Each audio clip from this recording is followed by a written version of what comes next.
안녕하십니까. 연세퍼스트 구강내과 치과의원의 대표원장 우건철입니다. 저는 오늘 턱관절 질환의 보존적 치료 방법에 대해 자가요법과 물리치료 파트에 대해 설명드리고자 합니다. 제가 드리는 이런 내용들이 선생님들의 진료에 조금이나마 도움이 됐으면 하는 바람입니다. 그럼 시작하겠습니다. 네, 목차는 다음과 같습니다. 환자분들이 가장 중요하게 지켜야 할 자가관리, 자세요법, 또 소프티슈 마사지, 저항운동, 패시브 어시스티드 머슬 스트레칭이 있고요. 또 치과에서 할 수 있는 물리치료, 온도를 이용한 냉각 온열요법, 또 전기를 이용한 요법, 레이저 요법에 대해서 설명드리고자 합니다. 네, 제가 오늘 가장 중요하게 말씀드리고 싶은 건 환자분들이 집에서 할 수 있는 자가관리인데요. 이 자가관리는 기본적으로 저희 연세대학교에서 사용하고 있는 턱관절과 관련된 주의사항에서 발췌한 내용을 위주로 설명드리고자 합니다. 네, 턱관절 질환, TMD 질환이라고 하면은 자기 제한적인 질환이라는 표현을 많이 사용하는데요. 그만큼 환자에게 자가관리를 시키면서 시간을 줬을 때 충분히 우리 몸의 회복력으로도 좋아질 수 있는 질환이라는 의미입니다. 일단 기본적으로 입을 벌릴 때는 부드럽게 천천히 벌리는 것이 중요하고, 음식을 씹을 때는 부드러운 음식을 좀 도구를 사용해서 작게, 그 다음에 부드럽게 씹는 것이 중요하겠죠. 환자분들이 병원에 와서 잘 안 낫는다는 말씀을 하시는 걸 들어보면은 뭔가 씹거나 벌릴 때 계속 아프다, 똑같다라는 표현을 많이 쓰시는데, 사실 지금 치료받는 과정에서는 그 똑같은 상황을 환자분들께서 최대한 피하셔야 할 그런 상황입니다. 근데 그 상황을 그대로 진행을 하시면서 낫지 않는다고 표현을 하시는 경우가 많기 때문에 이 부분에 대해서 초반에 확실하게 언지를 해주시고 진행을 하시는 것이 치료에 굉장히 수월한 도움을 줄 수가 있습니다. 보면은 손목이 심하게 다쳤는데 이 다친 손목을 사용하면서 낫지 않는 것과 같다는 그런 것을 환자분에게 인지시켜 줬을 때 치료 효과는 배가 될 수 있습니다. 또 이렇게 턱이 오랫동안 안 좋아서 병원에 오시는 분들 보면 턱의 위치나 혀의 위치를 어디다 둬야 될지 모르시는 분들이 많은데요. 그럴 때는 N 소리를 내게 해서 혀 끝이 입천장, 앞니 뒤쪽에 닿을 수 있게 하고, 그리고 어금니는 1, 2mm 정도 띄어 있는 상태에서 입술만 가볍게 담을 수 있게 안내를 해줍니다. 또 집에서 할 수 있는 가장 좋은 온열치료 요법으로는 핫팩이 있는데요. 하루에 2-3번 정도 할 수 있는 게 좋지만 어렵다면은 자기 전에라도 꼭 하는 것을 추천드리고요. 한 10분 정도 저온 화상을 또 염두에 둬야 되기 때문에 한 10에서 15분 정도 하는 것을 추천드립니다. 또 저희가 가장 중요하게 설명드리는 것 중에 하나가 이제 666 스트레칭, 턱 스트레칭 운동법인데요.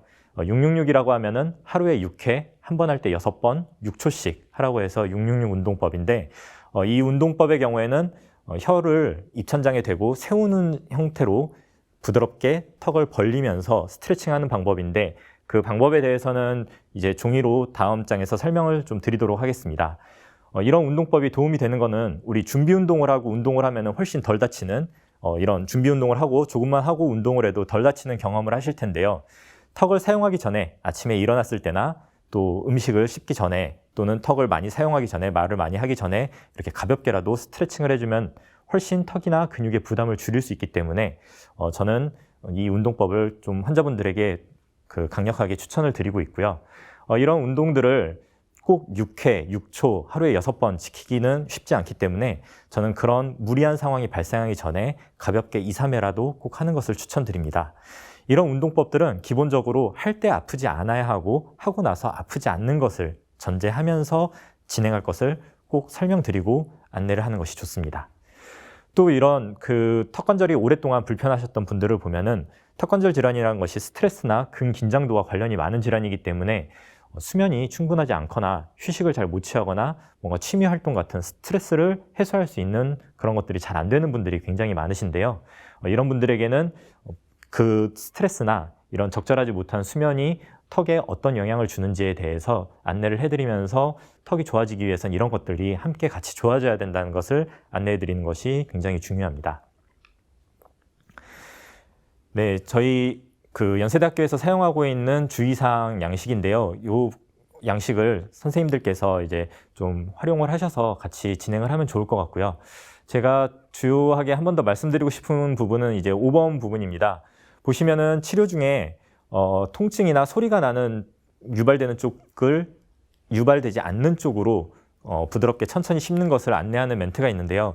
이거를 저희 위생사 선생님들도 설명할 때 옆에서 들어보면 오른쪽이 아프면 그 오른쪽을 피해서 통증을 피해서 그 통증이 없는 쪽으로 씹으라고 말씀드리는데 그 부분들이 환자분들은 왼쪽으로 인지하는 경우가 굉장히 많습니다. 사실 근데 해부학적 구조에 따라서 오른쪽에서 통증이나 소리가 유발되는 분들이 오히려 오른쪽으로 씹었을 때 덜 불편하신 분들도 있고요. 왼쪽으로 씹었을 때 통증이 더 유발되는 분도 있습니다. 그래서 이 멘트의 그 의미는 통증이나 소리가 유발되지 않는 쪽, 오른쪽이 아프더라도 오른쪽이 그런 쪽이라면은 오른쪽을 쓰라는 말이기도 하고요. 사실 통증이나 소리가 왼쪽을 썼을 때 오른쪽이 아프게 하는 음식이라면 당분간은 피해야 되는 음식이기도 합니다. 이렇게 몸이 적응할 수 있는 시간을 준 다음에 반대쪽, 조금 통증을 유발했던 쪽도 아프지 않는 범위에서 서서히 끌어올리는 것이 턱관절 치료의 핵심이라고 할 수 있겠습니다.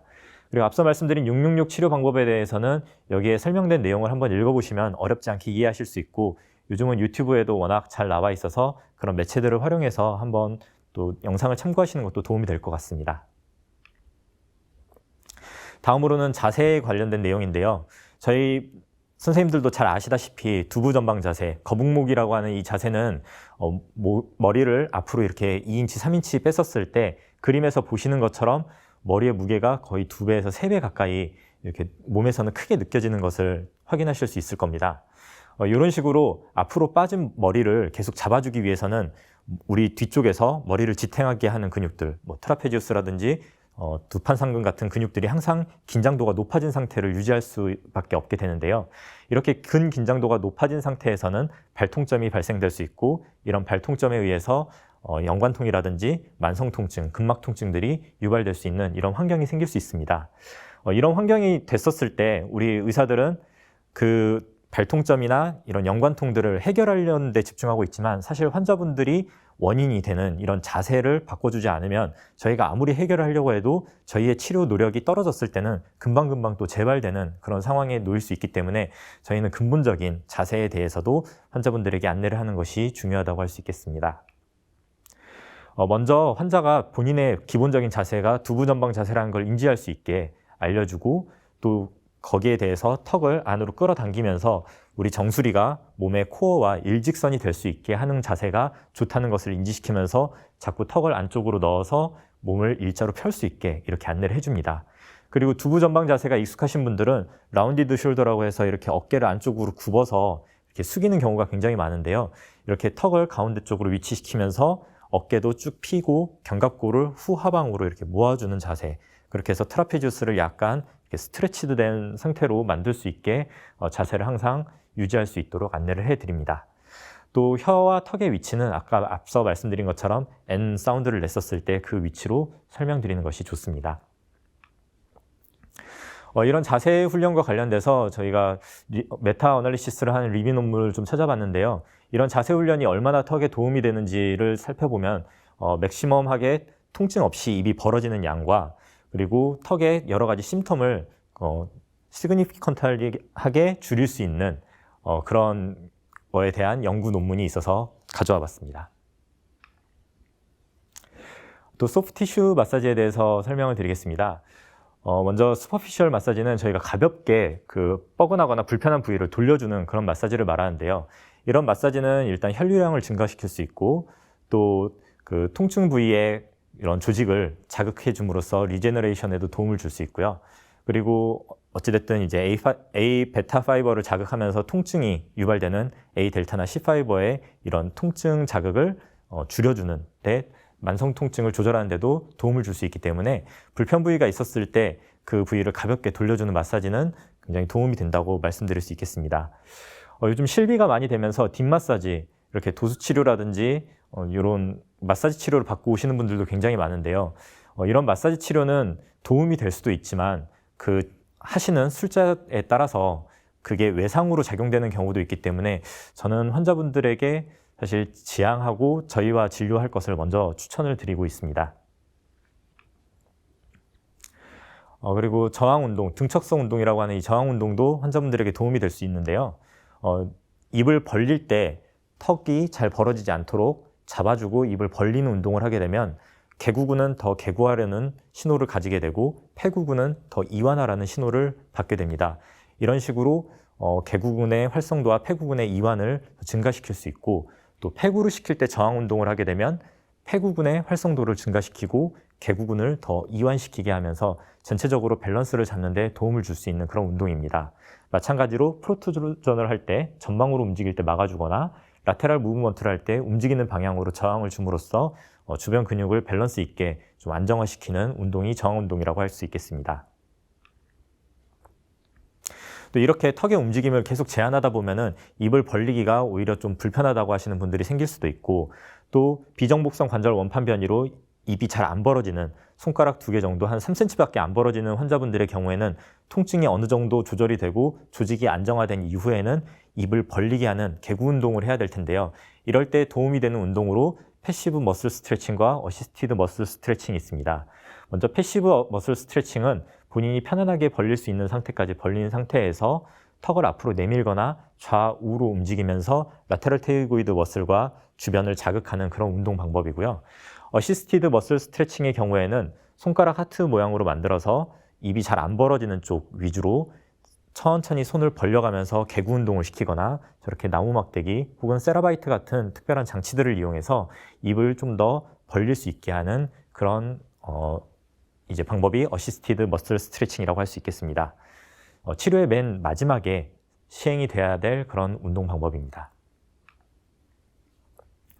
이와 더불어 저희 두경부 쪽에 만성 통증이 있는 환자분들의 경우에는 그 만성 통증에 의해서 목과 어깨를 타고 쭉 올라와서 그 뺨이나 턱관절 또는 측두근까지 머리 전체에도 통증을 유발할 수 있는데요. 이런 이제 만성 통증 환자분들의 경우에는 목 어깨 스트레칭을 자주 하는 것을 추천드리고 있습니다. 스트레칭의 내용 방법에 대해서는 제가 첨부해드린 내용을 참고하시면 도움이 되실 것 같습니다. 다음으로 물리치료 방법입니다. 먼저 냉각요법입니다. 많은 선생님들께서도 잘 아시다시피 저희가 냉각요법을 하게 될 때는 얼음팩이나 어떤 급격하게 차갑게 만드는 기구를 사용해서 냉각요법을 시행할 수가 있는데요. 혈관을 수축하게 할 수 있고요. 혈행을 줄임으로써 또 이제 붓기를 뺄 수 있고 염증 반응을 줄일 수가 있습니다. 또 통증을 완화시키는 그런 작용을 통해서도 급성 외상이 있을 때나 이런 발치 이후에 이런 붓기를 막거나 통증을 줄이고 이런 염증 반응을 줄일 때 활용을 할 수가 있습니다. 이런 통증과 관련해서는 관문이론, 게이트 컨트롤 시어리에 따라서 저희가 진행되는 것을 확인할 수 있는데요.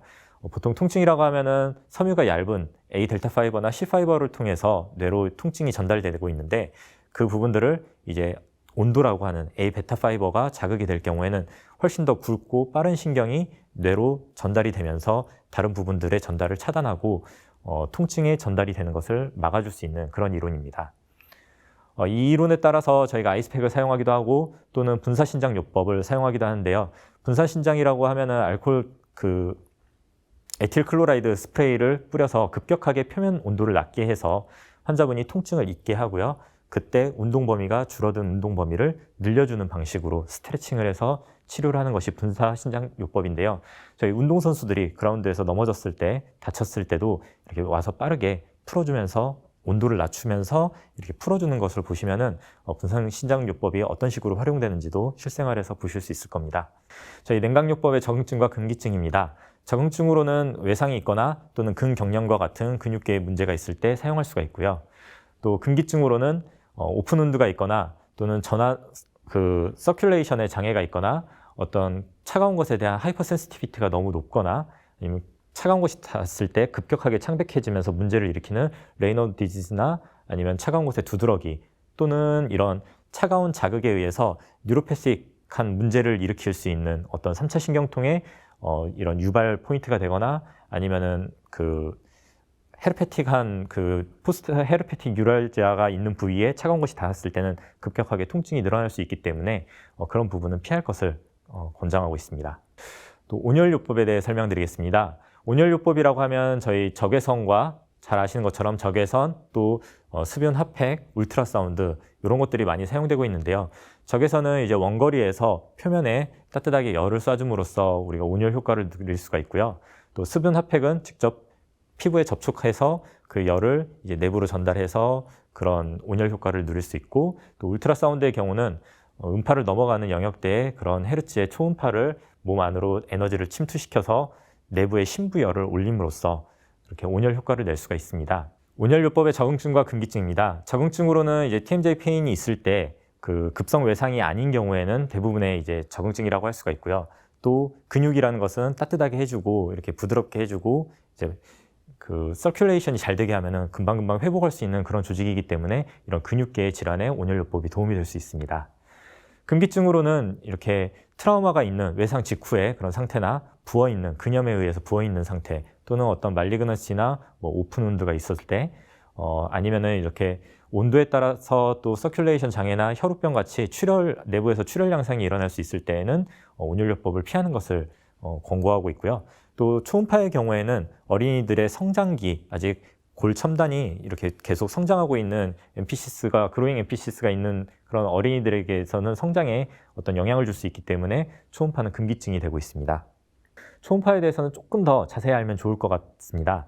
초음파는 크게 온도를 이용한 치료 방법과 또 온도의 논서멀 이펙트가 있고요. 또 음파 영동을 이용한 그런 치료 방법이 있습니다. 서멀 이펙트는 저희가 아는 것처럼 심부열을 올려서 조직을 부드럽게 하고 또 체내의 혈류량을 좋게 하고 이런 온도가 주는 그런 긍정적인 효과를 통해서 치료를 하는 방법이고요. 턱관절 분야나 이런 얼굴 근육 쪽에서는 1MHz를 주로 사용하고 0.5에서 1W를 이용해서 3에서 5분 정도 진행하고 있습니다. 또 온도를 이용하지 않는 초음파의 이런 효과로서는 이제 음파 자체가 티슈에 주는 그런 효과들인데요. 티슈의 리제너레이션을 돕는다든지 소프트 티슈의 리페어를 돕거나 또는 블러드 플로우를 더 늘려주거나 아니면 콜라겐 파이버를 조금 소프트닝하게 부드럽게 해서 더 입이 잘 벌어지거나 이렇게 편안하게 이렇게 움직일 수 있게 돕는 그런 효과를 가지고 있습니다. 또 음파 영동 효과로는 저희 예전에 그 초음파를 사용할 때 보면은 환자의 피부 표면을 굉장히 알코올솜으로 깨끗하게 수압했던 경험이 있으실 텐데요. 표면에 뭔가 착색이 될 만한 물질들, 뭐 화장품이라든지 그런 것들이 있으면 초음파가 조직 침투력을 좋게 하기 때문에 이게 착색될 수 있는 그런 효과가 있어서 깨끗하게 제거를 했어야 됐던 거고요. 그런 음파 영동 효과를 이용해서 캐노펜 젤 같은 엔세이드 젤을 초음파에 발라서 이제 사용을 하게 되면은 침투를 직접 시킬 수 있는 그런 것으로도 이제 초음파를 활용할 수가 있습니다. 다음으로는 전기요법입니다. 전기요법은 크게 아이언토포레시스와 텐스, 이스트가 있는데요. 아이언토포레시스의 경우에는 저희 이제 극성을 이용해서 약물을 체내로 빠르게 침투시키는 그런 방법인데요. 예를 들어 이제 음극성 노드에 음극성 약물을 이제 주입하고 그 다음에 양극성 노드를 환자가 들게 함으로써 환자의 몸을 양극으로 만들고 음극성 패치를 환부에 붙이게 되면은 그 환부에서는 음극성 약물을 음극성 패치가 밀어내서 양극인 우리 몸으로 빠르게 침투시키는 것이 아이언토포레시스의 원리라고 하겠습니다. 그렇게 함으로써 만약에 관절강 주사를 넣는 게 너무 부담스럽다면 관절강에 엔세이드를 그런 식으로 좀 빠르게 침투시키거나 이런 식으로 활용할 수가 있습니다. 텐스와 이스트는 시험에도 굉장히 많이 나온 그런 물리치료 방법인데요. 텐스는 중주파를 사용하고 이스트는 저주파를 사용합니다. 그래서 텐스의 경우에는 빠르게 환자의 만성 통증을 끊어주거나 이렇게 신경을 A베타를 자극하면서 게이트 컨트롤 시어리에 의해 이렇게 환자의 통증을 끊어주는 그런 짧은 효과를 가지면서 그 짧은 순간이지만 환자의 통증이 사라지게 하는 그런 효과를 가지고 있는 물리치료기라고 할 수가 있고요. 이스트의 경우에는 저주파를 통해서 좀 지연성으로 오랫동안 환자의 체내에서 내인성 오피오이드 리셉터를 자극해서 통증 조절을 도와주는 그런 물리치료기라고 할 수 있겠습니다. 텐스 같은 경우는 사실 권장 시간이 30-40분 정도 되기 때문에 치과에서 받는 짧은 한 5에서 10분 정도의 시간으로는 좀 아쉬움이 있고요. 요즘은 포터블 텐스가 워낙 좋은 형태로 많이 나왔기 때문에 환자분들에게 이런 부분을 설명드리고 휴대전화와 연결해서 쓰는 포터블 텐스 같은 것들을 이용해 환자가 좀 만성 통증을 조절할 수 있게 돕는 것을 안내하는 것도 좋을 것 같습니다. 이스트의 경우에는 사실 아큐펑처를 이용해서 침술과 함께 거기에 직접적으로 내인성 오피오이드를 자극하는 것이 핵심인데요. 저희 치과에서는 사실 침을 사용하기가 어렵기 때문에 제가 경희대학교 치과대학 구강내과에 파견을 갔었을 때 보니 홍정표 교수님께서 당시 31게이지 마취 니들을 이용해서 발통점 부위에 또는 통증 부위에 위치시키고 전기 자극을 주는 것을 봤는데 굉장히 환자들 만족도가 높은 그런 치료 옵션으로 기억이 되고 있습니다. 전기요법의 적응증과 금기증입니다. 적응증의 경우 아이언토포레시스는 통증이 심한 조인트 페인이 있을 때 사용하는 것이 권장되고 있고요. 또 텐스와 이스트 ICT는 이런 머슬 질환에 전기 자극을 줌으로써 이런 만성 통증을 끊어주거나 이완시키는 그런 효과를 가지고 있습니다. 금기증으로는 어떤 페이스메이커 같이 정기적 신호에 영향을 받을 수 있는 그런 장비를 하고 계신 분들에게는 확인이 꼭 필요하고요. 또 임신을 했거나 어떤 스킨에 그 표면에 이런 부착을 하는 장비들이 많기 때문에 문제가 있을 경우엔 그런 부분들에 대해 확인을 해야 되고, 또 어떤 간질 발작과 같이 어떤 뇌신경 질환이나 스파크에 대해서 문제를 일으킬 수 있는 질환 환자들, 또 말리그넌시 환자나 아니면 아까 말씀드린 것처럼 편두통 환자의 경우에는 어떤 것이 트리거가 돼서 편두통을 급격하게 발생시킬 수 있어서 이런 부분에 대해서는 금기증이라고 할 수 있겠습니다. 마지막으로 레이저 요법에 대해 설명드리겠습니다. 레이저 요법은 하이파워 레이저와 로우 레벨 레이저 트리트먼트가 있는데요. 하이파워 레이저의 경우에는 저희 피부과나 예전에 조직을 잘라내거나 이럴 때 사용하는 그런 고에너지의 레이저를 말하고, 저희가 물리치료에 사용하는 레이저는 LLLT, 로우 레벨 레이저 트리트먼트를 말합니다. 굉장히 이제 사실 실제로 조사를 해보시면 아시겠지만 느낌이 거의 없습니다. 이제 일으키는 반응으로서는 콜라겐의 합성을 돕고 혈관의 신생을 돕고 여러 가지 조직의 재생을 돕는다고 돼 있는데, 아직은 좀 더 연구가 많이 되어야 될 부분이라고 생각합니다. 개원가에서는 특별한 금기증이 없기 때문에 또 굉장히 좋은 치료 옵션 중에 하나라고는 생각하고 있습니다. 저희는 이제 구강내과 전문 치과로 이제 강남역 쪽에 개원을 하고 있는데요.